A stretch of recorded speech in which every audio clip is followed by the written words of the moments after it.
Good morning Year 5s, Miss Lakha again, and I'm here with your home learning for maths today on the Tuesday 5th of January 2021.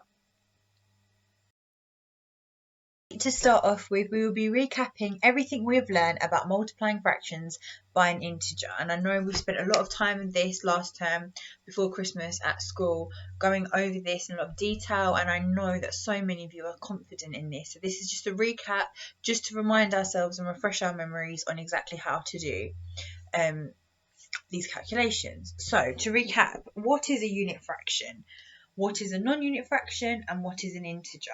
So you can just pause the video here now, or you can have a little time to think about what is a unit fraction, a non-unit fraction, and an integer. If you want, if you've got someone at home, you can discuss with them. When we go onto our Zoom later on, we can discuss as well. But just so you remember, a unit fraction is a fraction where the numerator, the top number, is 1.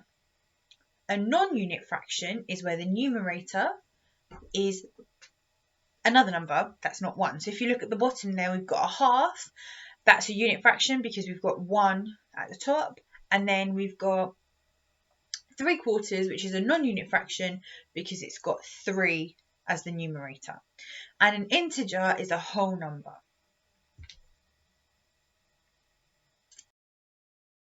Here again is a recap. We've got an example of multiplying a unit fraction by an integer. So it says Mo uses a single bar model to work out 1/5 multiplied by 4. So as you can see, he's drawn his bar and he's looked at his denominator to see how many pieces he needs to cut his bar into, and our denominator is 5. So he has cut his bar into 5 pieces. The integer is 4, and that is why he has shaded in 4 pieces. And as you can see, each piece is worth 1/5, and we've shaded in 4 of them. Therefore, in total, we have 4/5. So 1/5 multiplied by 4 is 4/5. At the bottom there, we have another example of multiplying a non-unit fraction by an integer. So the question says 3/7 multiplied by 2.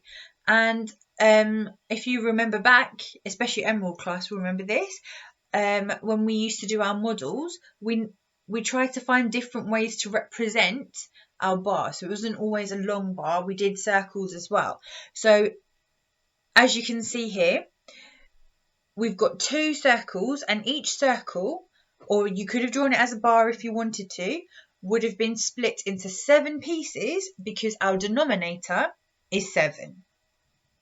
Then we look at our non-unit fraction and we see that our numerator, our top number, is 3. So we colour in 3 pieces. Our integer is 2. And that tells us we need 2 of these diagrams. We need 2 of these bars split into 7 pieces. And that is why we've got 2 of them there. Each diagram will have the same amount of pieces shaded, and that will always be our numerator. So we've drawn 2 bars, 2 circles, split into 7 pieces, and each bar has 3 pieces shaded. So 3/7 multiplied by 2 would give us 6/7. As you can see there, 6 pieces were shaded in. We don't need to do anything to our denominator. So 3 times 2 is 6. That will give us the answer of 6/7. Questions that are taken from your remote learning for you to have a go through and have a go at working out. We've got a mixture of some unit fractions and some non-unit fractions multiplied by an integer, and then you're going to match the correct answer to the calculation.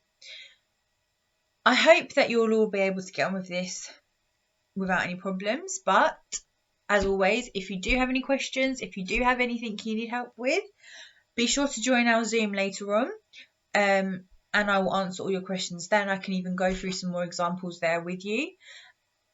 But yes, I will be looking forward to seeing all of your work on the Zoom call. Take care, everybody.